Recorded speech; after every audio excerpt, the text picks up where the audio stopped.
Sarah Mitchell had learned long ago to keep her head down and her mouth shut. At 42 years old, she worked the night shift at Henderson's hardware store in Riverside, a quiet town in Central California where everyone knew everyone else's business. Or at least, they thought they did. She stocked shelves, helped customers find the right screws and paint colors, and swept the floors after closing. Her coworkers barely noticed her. She was just Sarah, quiet, plain Sarah with the limp and the sad eyes, the woman who never talked about her past. It was a Thursday evening when everything changed. Sarah was restocking the power tools section when she heard the commotion near the front of the store. Three men in their 20s had been browsing for the past 20 minutes, their voices getting louder and more aggressive. She recognized one of them, Tyler Brennan, the mayor's nephew.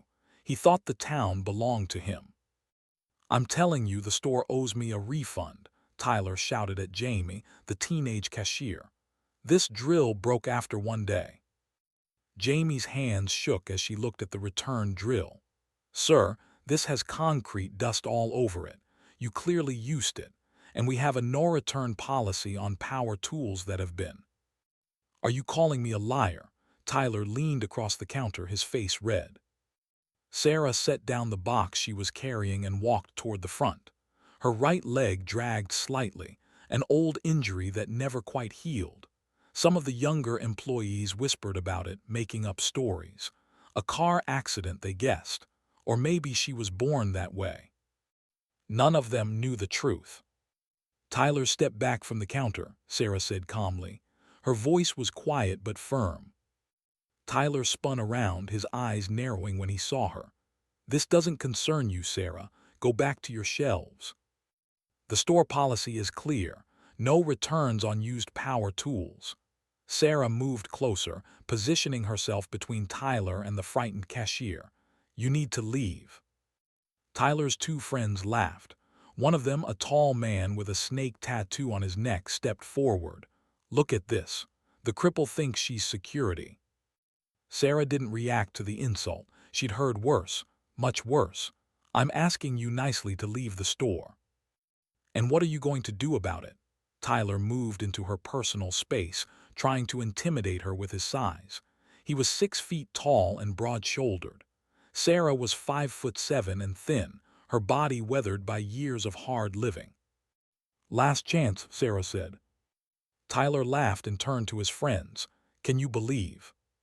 He never finished the sentence.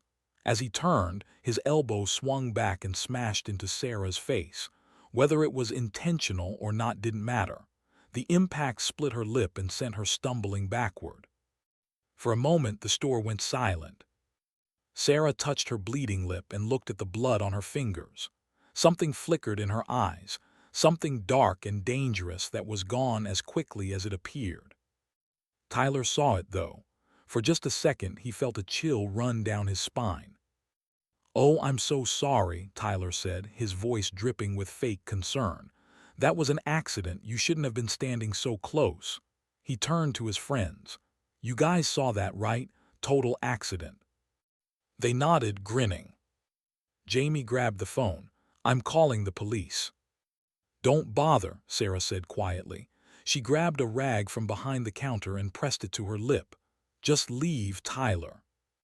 Tyler smiled, sensing victory. "See, no harm done. Sarah understands it was an accident." He leaned closer and whispered, "You should stick to what you're good at, stocking shelves and staying invisible." He and his friends walked out, laughing and high-fiving each other. The store manager, Dennis Cooper, emerged from the back office. He was a nervous man in his 50s who avoided conflict like the plague. "Sarah, are you okay? What happened?" "Nothing," Sarah said. "Just a customer who got upset." "Did Tyler Brennan hit you?" "It was an accident." Dennis looked relieved. "Oh, good. I mean, not good that you got hurt, but good that it was an accident. You know how his uncle is. Mayor Brennan is very sensitive about his family's reputation.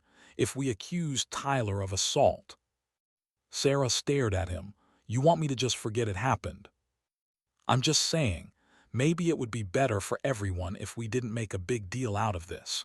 The mayor's been very good to local businesses. We don't want to rock the boat over a little accident, do we?" Sarah felt something cold settle in her chest. This was why she'd left her old life behind. This was why she'd buried who she used to be. Because the world was full of men like Dennis Cooper, who chose convenience over justice, who protected bullies because it was easier than standing up to them. "Fine," Sarah said. "I'll forget it happened." Dennis smiled with relief. "I knew you'd understand. Take the rest of the night off. Get some ice on that lip." Sarah grabbed her jacket and limped out to her truck. It was an old Ford F-150, more rust than paint, but it ran.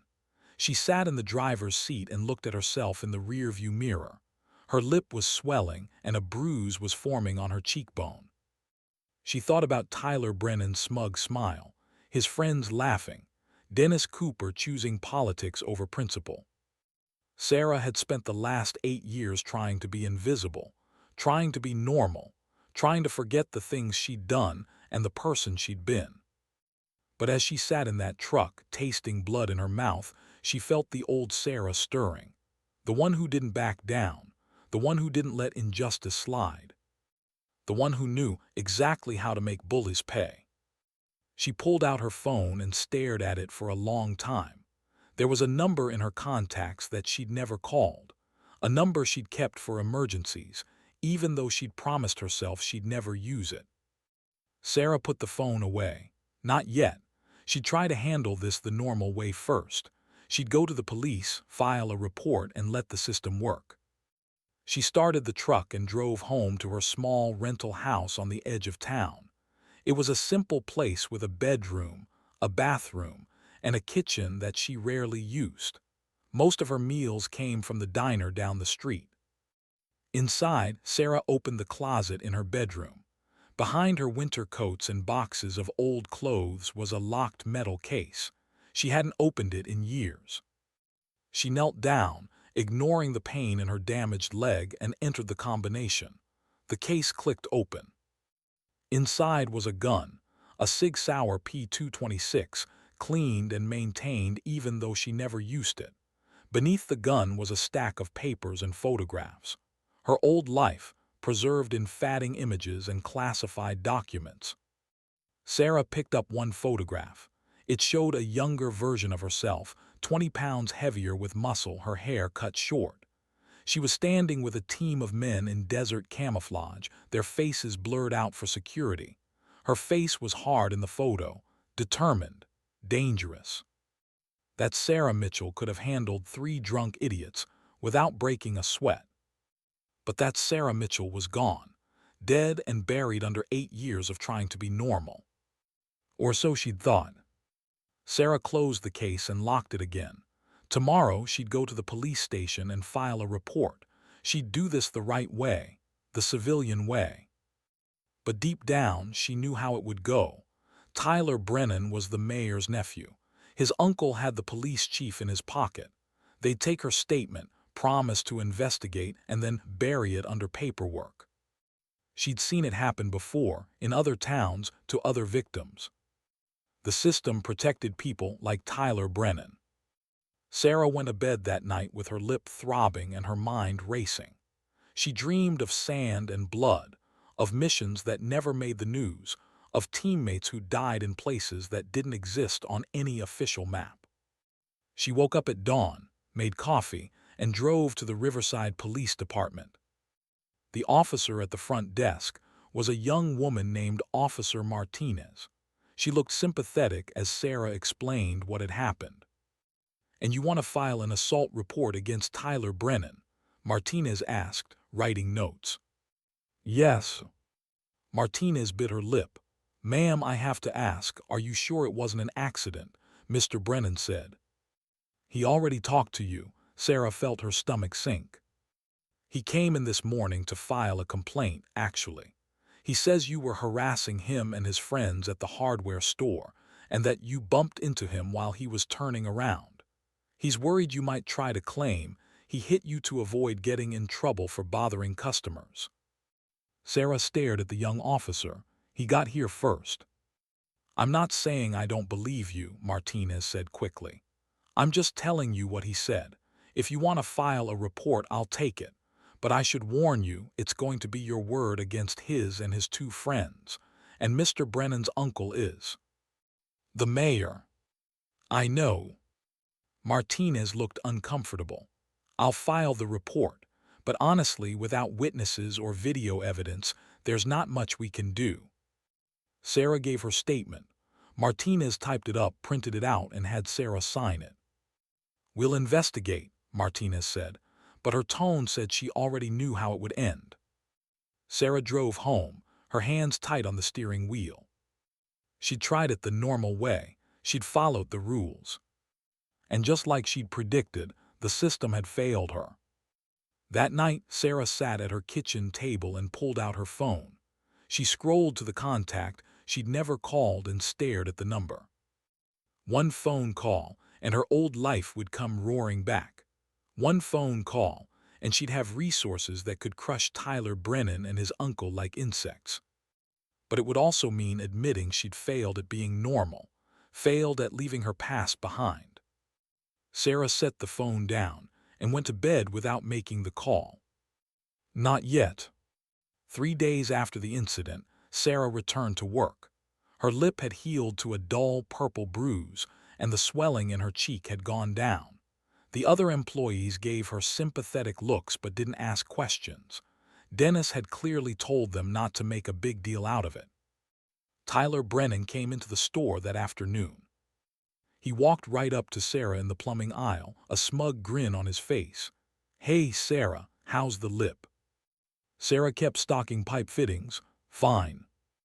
"Good, good. I heard you went to the police, filed some kind of report." He leaned against the shelves, blocking her path. "That wasn't very smart." "Move," Sarah said quietly. "My uncle talked to Chief Patterson. They both think it's sad how some people try to create problems where there aren't any. They think maybe you're having some kind of mental health crisis. You know, making up stories, imagining things that didn't happen." Sarah finally looked at him. Her eyes were flat and cold. "Is that what you think?" Something in her voice made Tyler take a step back, but he recovered quickly, puffing out his chest. "I think you should drop this whole thing before it gets ugly.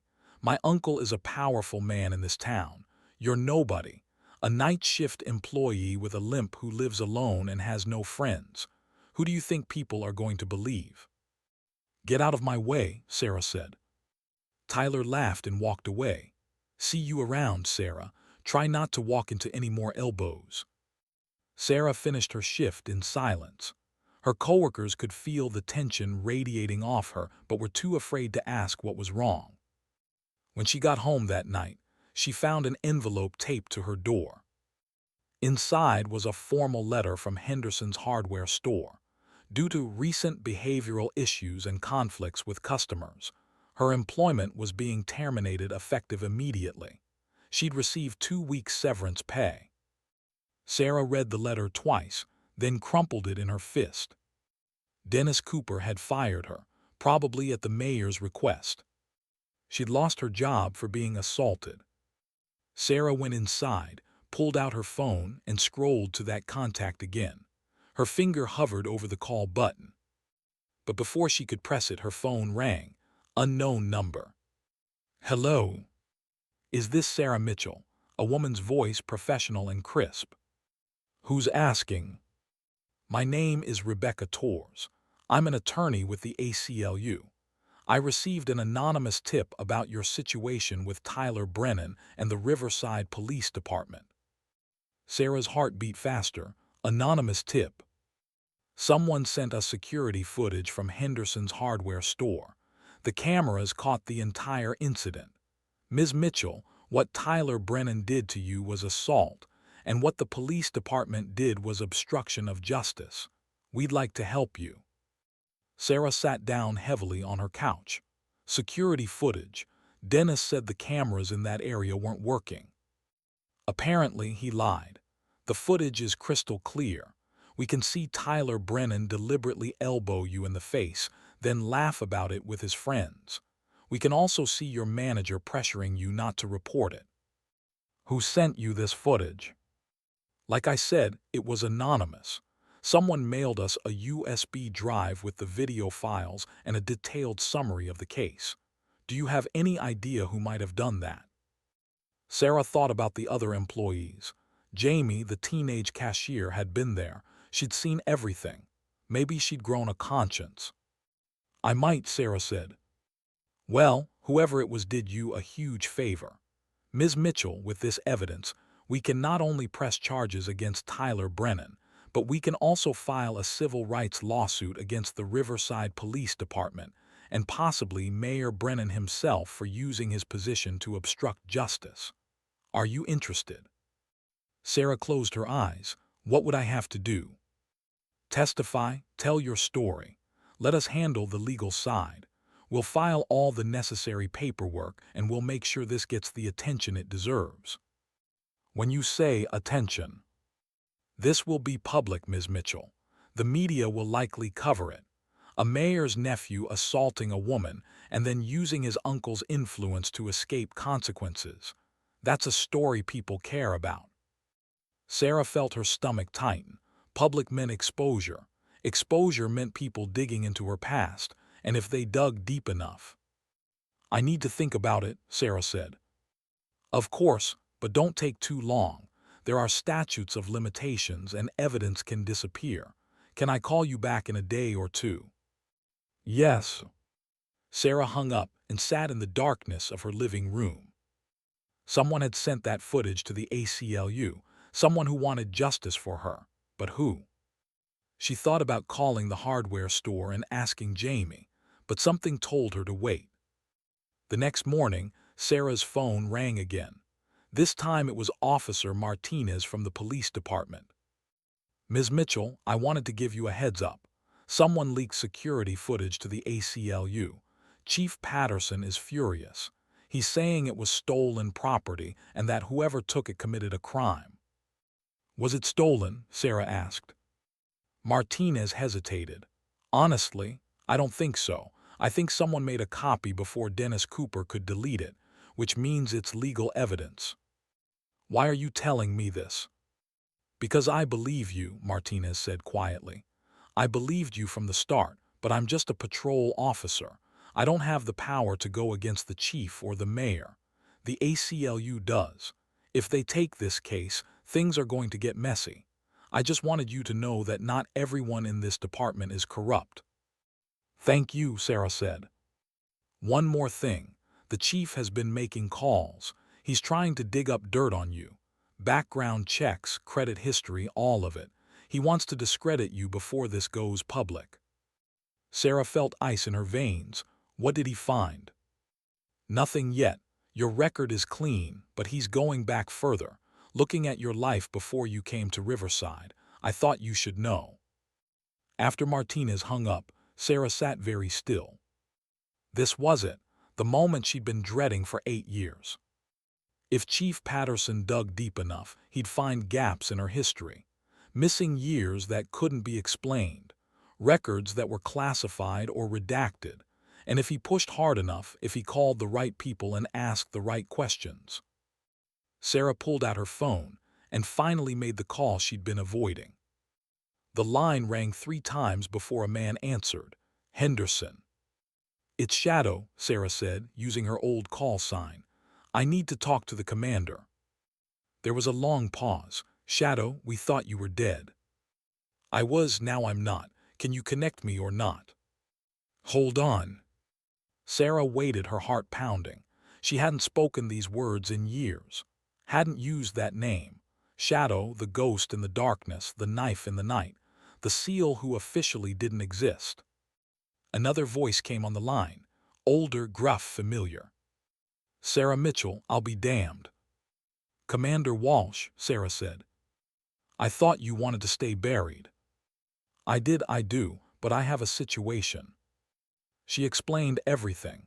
The assault, the cover-up, the ACLU, the police chief digging into her background. Walsh listened without interrupting. When she finished, he was quiet for a moment. You want me to make this go away? He finally asked. No, Sarah said. I want you to make sure it doesn't come back on the program. If Chief Patterson digs too deep if he finds the classified stuff. He won't, Walsh said firmly. Your records are locked down tighter than Fort Knox. He'll hit a wall of national security classifications that will make his head spin. And if he's stupid enough to push past that wall, he'll get a visit from people who will explain very clearly why that's a bad idea. I don't want any blowback, Sarah said. There won't be. You served your country with honor. You earned the right to a quiet life. Some small-town police chief isn't going to take that away from you. Walsh paused. But Sarah, if this goes public, if you take these people to court, you're going to be in the spotlight. Are you ready for that?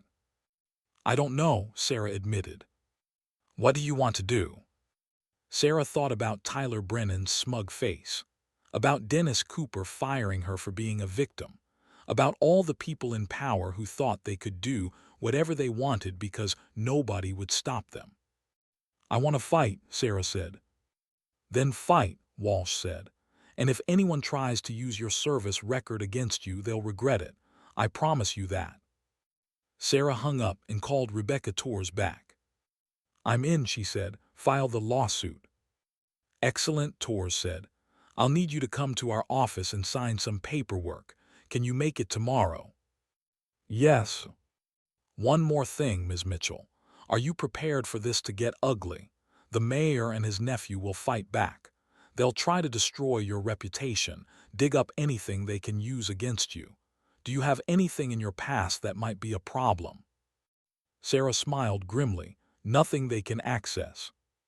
Good, then let's make them pay. The lawsuit was filed 3 days later. Within hours, the story hit the local news. Mayor's nephew accused of assault and cover-up. The video footage went viral. People across the country watched Tyler Brennan elbow Sarah in the face, then laugh about it. They watched Dennis Cooper pressure her to stay quiet. They watched the whole ugly truth. Tyler Brennan was arrested and charged with assault. Mayor Brennan held a press conference claiming his nephew was innocent and that this was a politically motivated attack. But the video didn't lie. Sarah's phone started ringing off the hook. Reporters wanted interviews. National news networks wanted her story. She declined all of them. Rebecca Torres handled the media, painting Sarah as a hardworking woman who'd been victimized by a corrupt system. And then Chief Patterson made his move. He held his own press conference, standing beside the mayor. We've investigated Ms. Mitchell's background, Patterson said, and we've discovered some very troubling gaps in her history. Between 2008 and 2016, there's almost no record of her existence. No employment history, no tax returns, nothing. It's our belief that Ms. Mitchell may be hiding something significant in her past, and we think the public deserves to know who she really is before they rush to judgment. The reporters erupted with questions. Are you saying she's lying about the assault? Are you accusing her of criminal activity? What exactly are you implying? Patterson held up his hands. I'm simply saying that this woman appeared in Riverside 8 years ago with no verifiable background. We have a right to ask questions. Sarah watched the press conference from her living room, her jaw tight. They were trying to make her the villain, trying to turn her past into something sinister. Her phone rang. Commander Walsh. Did you see it? Sarah asked. I saw it, don't worry, we're handling it. How? You'll see, just sit tight and trust me. Sarah didn't have to wait long. The next morning, a Pentagon spokesperson held a press conference. We've become aware of accusations being made against a private citizen regarding her military service. While we cannot discuss the details of her service due to national security classifications, we can confirm that Sarah Mitchell served in the United States military with distinction from 2008 to 2016. Her record is exemplary, and any suggestion that she has anything criminal or suspicious in her background is not only false but deeply disrespectful to someone who sacrificed greatly for this country. The reporters went wild. What branch did she serve in? What did she do? Why is her service classified? We cannot discuss those details, the spokesperson said firmly. What we can say is that Ms. Mitchell is a decorated veteran who served in some of the most dangerous places on Earth. She deserves respect, not suspicion. In Riverside, the reaction was immediate. People who'd ignored Sarah for years suddenly saw her differently. The quiet hardware store employee was a veteran, a classified veteran, which meant. The speculation ran wild. Navy SEAL, Delta Force, CIA operative. Nobody knew the truth, but everyone had an opinion. Mayor Brennan and Chief Patterson suddenly found themselves on the defensive. They tried to smear a veteran, and the Pentagon had slapped them down publicly. Sarah watched it all unfold from her living room, feeling strangely disconnected from the whole thing. This wasn't how she'd wanted her service to come out. She'd wanted to stay buried, stay forgotten. But now that it was out there, she felt something unexpected. Relief. For 8 years she'd been hiding, pretending to be someone she wasn't. Now at least part of the truth was known. She was a veteran, a warrior. And she wasn't going to back down. The lawsuit moved forward with surprising speed. Rebecca Torres and her team from the ACLU worked around the clock, building a case that went far beyond simple assault. They documented a pattern of corruption in Riverside, cases where Mayor Brennan's family and friends had received preferential treatment from the police department, speeding tickets dismissed, DUI arrests that disappeared, assault charges that never went anywhere. Tyler Brennan's case was just the tip of the iceberg. Sarah met with Torres every few days to review evidence and prepare for depositions. The attorney was impressed by Sarah's composure. Most plaintiffs are emotional, nervous, Torres said during one meeting. You're calm as ice. I've been through worse, Sarah said simply. The military. Yes. Torres studied her. The Pentagon statement was, interesting, decorated veteran with classified service. That covers a lot of ground. It does. Were you special forces? Sarah met her eyes. I can neither confirm nor deny. Torres smiled. Fair enough. Just know that your background is helping us. The public loves a veteran standing up to corruption. The narrative is on our side.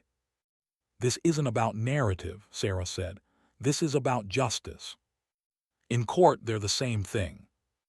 The mayor and his nephew fought back hard. They hired expensive lawyers who filed motion after motion trying to dismiss the case. They leaked stories to friendly media outlets painting Sarah as an opportunist looking for a payday. But the video evidence was too strong, and the Pentagon's public support gave Sarah a shield that the mayor couldn't penetrate. Still, Sarah knew the real battle would come during depositions and trial.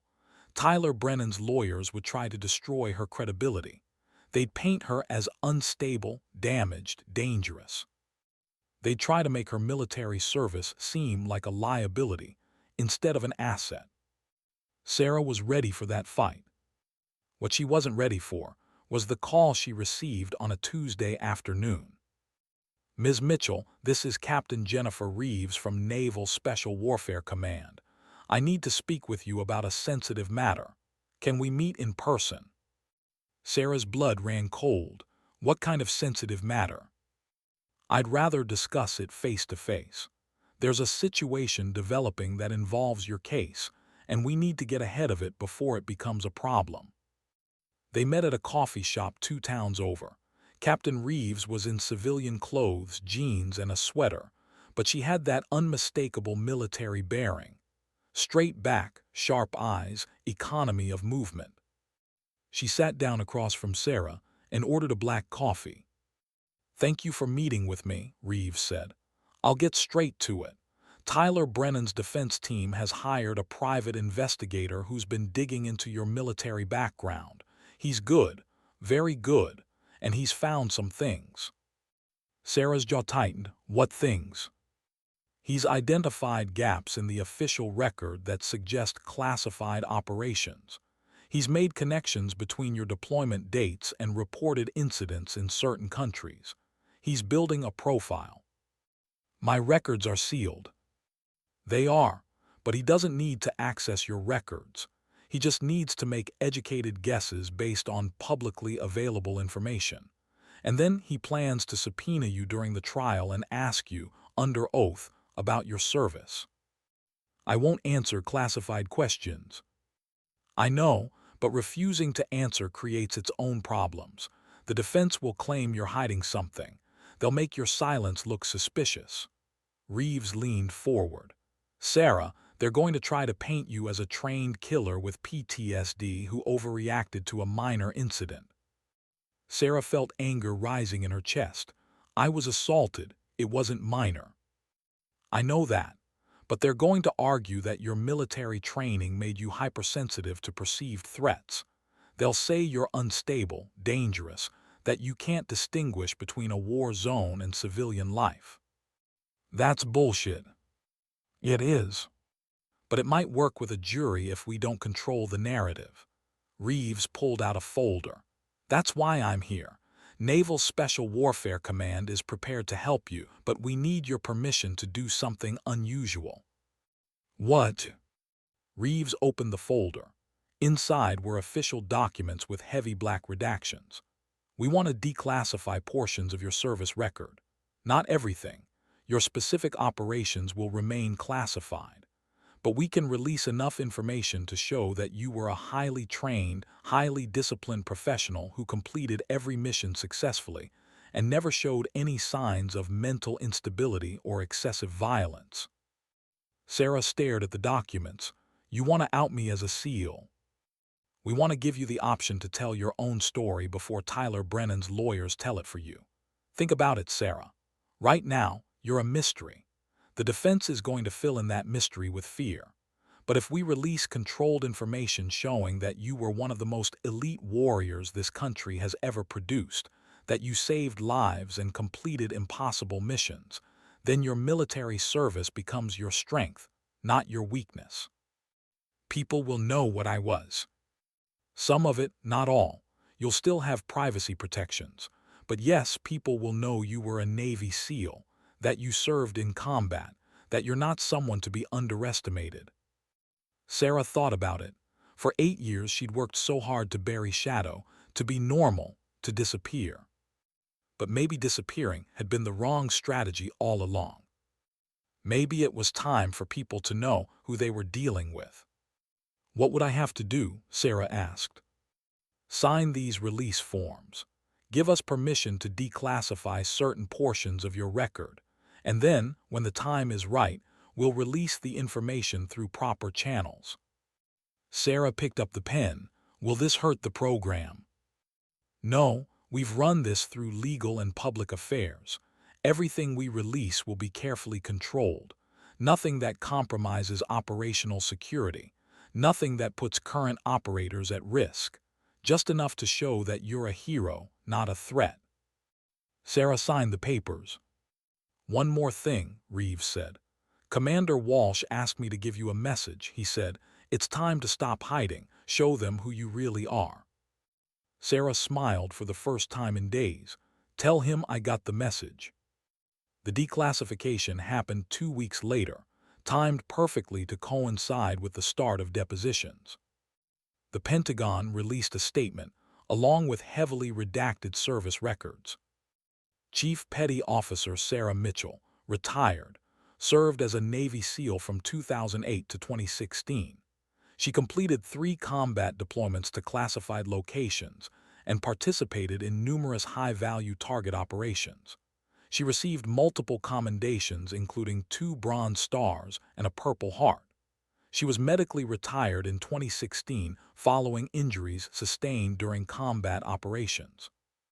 The media exploded. Female Navy SEAL sues mayor over assault cover-up. Retired special operator takes on small-town corruption.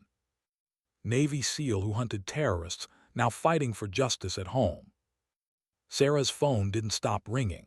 News crews camped outside her house. National reporters wanted exclusive interviews. Rebecca Torres fielded them all, carefully selecting a few friendly outlets for controlled interviews. Sarah sat down with a retired female Marine Corps officer who now worked as a journalist. The interview aired on a major network. "People are wondering why you kept your service secret," the journalist said. "I wanted a quiet life," Sarah answered. "After everything I'd seen and done, I just wanted to be normal, work a regular job, live in a small town, forget about war. But that life was taken from you when Tyler Brennan assaulted you." "Yes." "And when the mayor and police chief tried to cover it up." "Yes." "What do you want people to know about what happened?" Sarah looked directly at the camera. "I want people to know that corruption doesn't just exist in big cities or foreign countries. It exists right here, in small American towns, when powerful people think they're above the law. I didn't survive 3 combat tours just to come home and get pushed around by a bully and his uncle." The interview went viral. Public opinion shifted decisively in Sarah's favor. Support poured in from veterans groups, women's organizations, and ordinary citizens who were tired of seeing the powerful escape consequences. Mayor Brennan's approval rating plummeted. Calls for his resignation flooded City Hall. Tyler Brennan's lawyers, sensing they were losing the PR battle, made an aggressive move. They scheduled Sarah's deposition and brought in a lawyer who specialized in destroying witnesses. His name was Marcus Webb, and he had a reputation for being ruthless. The deposition took place in a conference room at Rebecca Torres' law office. Sarah sat across from Marcus Webb, who looked like he'd stepped out of a magazine. Expensive suit, perfect hair, cold smile. Next to him sat Tyler Brennan, looking smug. Webb started with simple questions: name, address, employment history. Then he went for the throat. "Ms. Mitchell, how many people have you killed?" Rebecca Torres objected immediately. "That's irrelevant and potentially classified information." "It goes to her state of mind," Webb said smoothly. "If Ms. Mitchell has killed numerous people, that suggests someone who's comfortable with violence, someone who might overreact to a simple accidental contact." Sarah stared at him.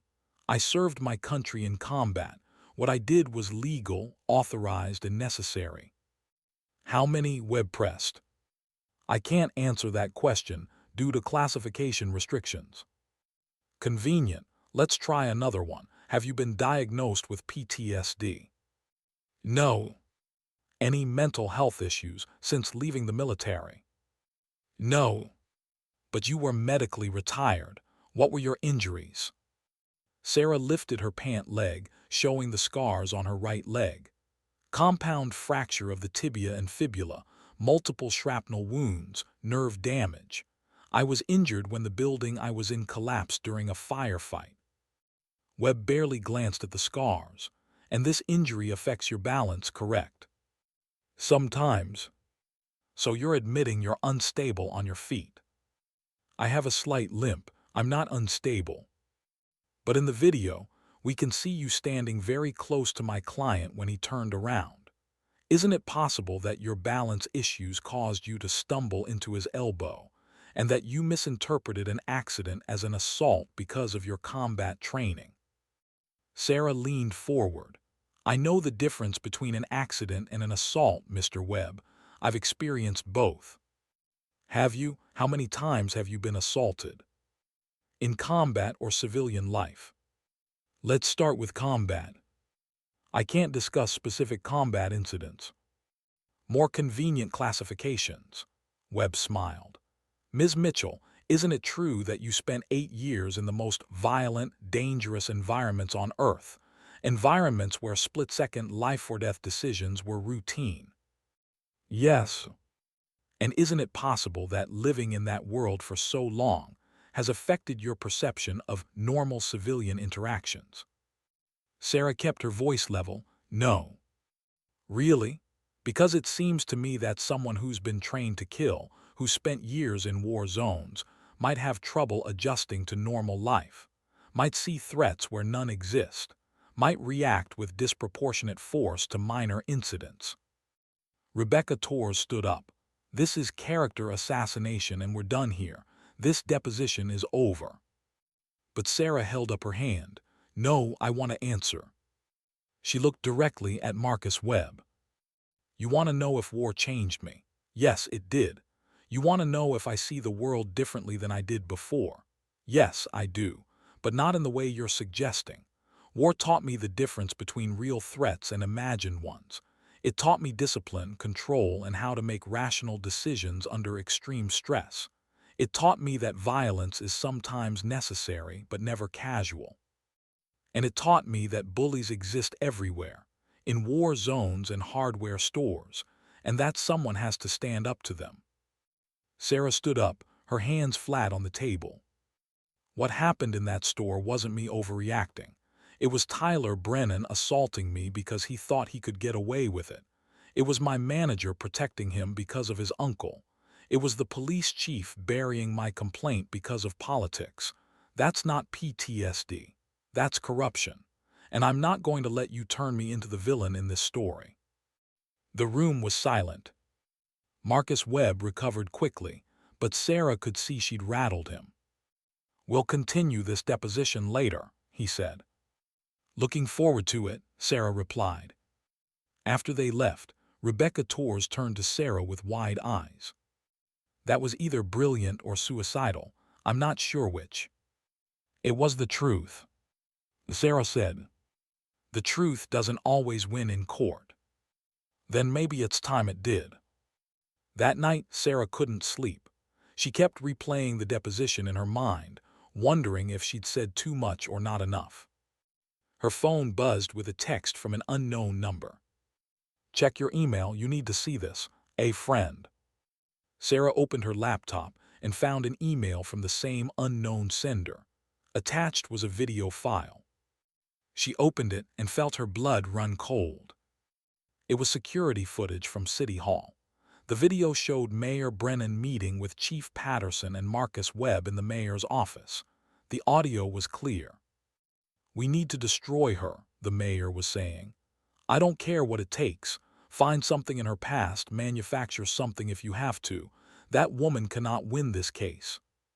"What about the Pentagon?" Webb asked. "Screw the Pentagon. They released some records. So what? There's got to be something else, something darker. Navy SEALs don't retire voluntarily at 34. Something happened to her. Something that made her too damaged to continue serving. Find it." Chief Patterson nodded. "I've got a contact in military records. He might be able to get us more information." "Do it," the mayor said. "And if that doesn't work, we'll attack her credibility in other ways. Plant stories about her being unstable. Leak information suggesting she's a danger to the community. We turn this around, make her the bad guy." The video ended. Sarah sat back, her mind racing. Someone had recorded the mayor planning to manufacture evidence against her. Someone had sent her this smoking gun. But who? She forwarded the video to Rebecca Torres with a simple message. "Found this in my email. Might be useful." Torres called 30 seconds later. "Where did you get this?" "I don't know. Someone sent it anonymously." Sarah, this is everything. This proves conspiracy, obstruction of justice, witness tampering. This could bring down the entire city administration." "Can we use it?" "We'll have to authenticate it, make sure it's not tampered with. But if it's real, and it looks real, then this case just became much bigger than assault. This is a federal crime." Sarah felt a grim satisfaction. "Good. Sarah, whoever sent you this is putting themselves at risk. Someone in that room, or someone with access to the mayor's office, is on your side. Do you have any idea who?" Sarah thought about it. She'd been so isolated in Riverside, she couldn't imagine who would risk their career to help her. "Unless—" "Officer Martinez," Sarah said. "She warned me that the chief was digging into my background. Maybe she's the one." "We'll need to be careful. If she's our source, we can't expose her until we're ready. The mayor would destroy her. Protect her, Sarah said. Whatever happens, protect her. She's doing the right thing. I will, Torres promised. After hanging up, Sarah sat in the darkness of her living room, thinking about hidden allies and unexpected heroes. She'd spent so long alone, thinking she had to fight every battle by herself.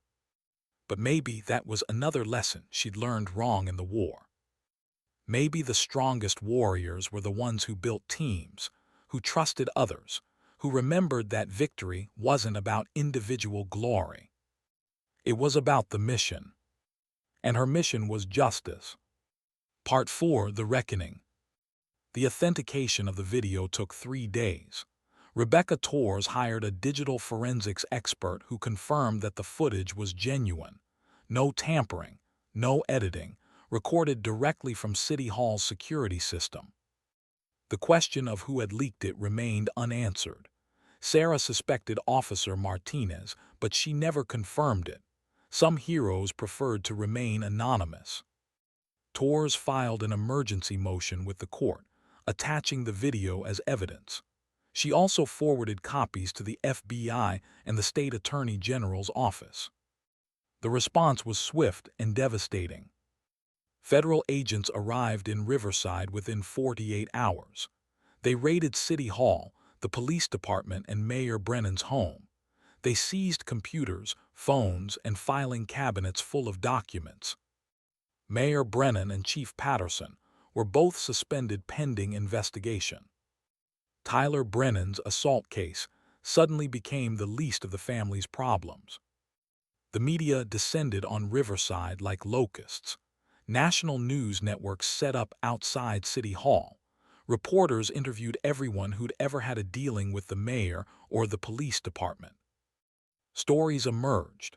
A woman whose sexual assault complaint had been buried because she'd accused the mayor's nephew of another crime 3 years earlier. A business owner who'd been harassed by code enforcement after refusing to donate to the mayor's campaign. Multiple cases of evidence disappearing, charges being dropped, and justice being denied. The corruption ran deep. Sarah watched it all unfold from the safety of her lawyer's office. Rebecca Torres had moved her to a hotel in a nearby town to avoid the media circus. "You're not just a plaintiff anymore," Torres explained. "You're the whistleblower who brought down a corrupt administration. The FBI wants to interview you. The Attorney General wants to interview you. Every news outlet in the country wants an exclusive." "I just wanted Tyler Brennan to face consequences for hitting me," Sarah said. "You got that and a whole lot more," Torres smiled. "How does it feel?" "Weird," Sarah admitted. "For 8 years I tried to be invisible. Now I'm front-page news." "You could have stayed invisible. You could have taken Tyler's elbow to the face and moved on with your life. Most people would have. Most people weren't trained to complete the mission, no matter what." "Is that what this is to you, a mission?" Sarah considered the question. It started as self-defense. Now it's something bigger. All those people who were hurt by the mayor and his family, they deserve justice too. If my case opens the door for them, then yeah, it's a mission. The trial was scheduled to begin in 2 months, but Tyler Brennan's lawyers were scrambling. The assault case was now tangled up with multiple federal investigations. They filed motion after motion trying to separate the cases, delay the trial, or get the video evidence excluded. Judge Amanda Chen, who was presiding over the case, denied every motion. "This court will not be party to any attempt to obstruct or delay justice," she said from the bench. "The trial will proceed as scheduled." Marcus Webb, Tyler's lawyer, made one last desperate play. He held a press conference outside the courthouse. "My client is being tried in the court of public opinion before he's had his day in actual court," Webb said. "Sarah Mitchell is a trained killer who spent years in war zones. She's been held up as a hero, but we have to ask ourselves, is she the victim here, or is she someone who overreacted because she couldn't tell the difference between a battlefield and a hardware store?" The reporters shouted questions. Are you saying she deserved to be hit? Are you blaming her for reporting a crime? Webb held up his hands. I'm saying that context matters. My client accidentally bumped into someone, and because of who that someone turned out to be, his entire life is being destroyed. Sarah watched the press conference on TV and felt her jaw tighten. Rebecca Torres put a hand on her shoulder. Don't worry, that's desperation talking. He knows he's losing. He's trying to make me sound dangerous. Let him. Every veteran in America just heard him call a decorated Navy SEAL a threat for defending herself. He's digging his own grave.